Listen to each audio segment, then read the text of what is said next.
Thank you, Mr. Chairman. My colleague next to me here from Louisiana has already referenced the federal spending, roughly $4.4 trillion in 2019 and 6.8, 6.9 in 2024. I think the budget, President Biden's proposal was for $7 trillion. He referenced the 55% increase in just 5 years. We greatly expanded federal spending, recklessly expanded it, and including a number of areas that my colleague from Virginia just was referencing. Areas were expanded, for example, during COVID and never brought back down to, say, 2019 levels. That reckless spending has led to 40-year high inflation. We've talked about that as well. And you, in your opening remarks, remarked how Americans are worse off today, 4 years later, after Joe Biden, because of his reckless spending, contributed to this inflation. But that's not the only thing that contributed to how Americans are being hurt by the policies of this Biden administration that just left. One of the other areas that they have been hurt by is the regulation. And you've mentioned some of the bureaucracies out of control, throwing a 77-year-old in prison for building ponds. But if you look over the last 4 years, the Biden administration put in over 100,000 pages of new regulation, 33 feet tall, taller than a 3-story building worth of regulations.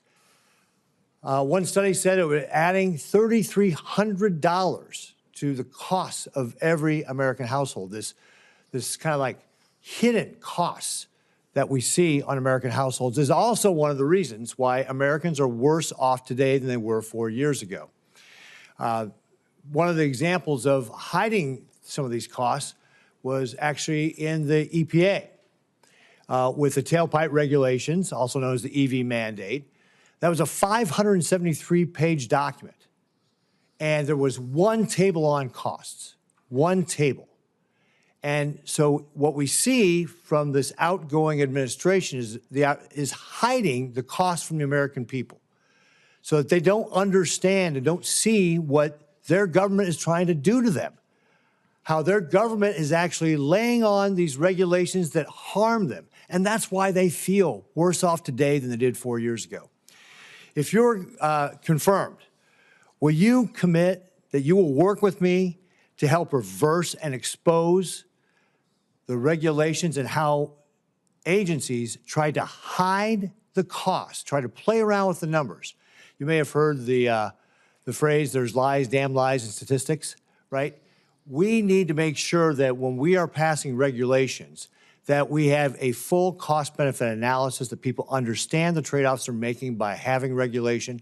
Will you, if you're confirmed, commit that you will work with us to be able to make sure that we fully understand the cost of this and that these agencies will not try to hide the cost of the regulations? Yes, absolutely. And this is one of those fundamental apparatuses that we need to get back in place that we had in the first term. If confirmed, it will be one of the earliest projects that I'm a part of. Great. Thank you very much, Mr. Vought. Also, I want to switch gears on you a little bit here as well, because it's also another example of how the bureaucracy is failing. As you know, biofuels are important to my state of Nebraska. We're an agricultural state. Biofuels are a way for us to be able to help clean up the environment, reduce our reliance on foreign sources of energy, and it's great for farmers and ranchers as well. It also helps save consumers money at the pump. The Renewable Fuel Standard and the Renewable Volume Obligations, RVOs, are priorities for me and my state. In the 2026 RVOs were supposed to be filed November 1st, 2024, and now it looks like it's going to be in December. And I'm sure the folks who were in business in the past know that certainty is important for businesses. And we're going to be over a year behind. Will you commit to working with me to help make sure that the bureaucracies are following the law and fulfilling their obligations, for example, in this case specifically, to get the RVOs out on a timely basis? Yes, Senator. Great. And then one last area, since I'm running out of time here real quick.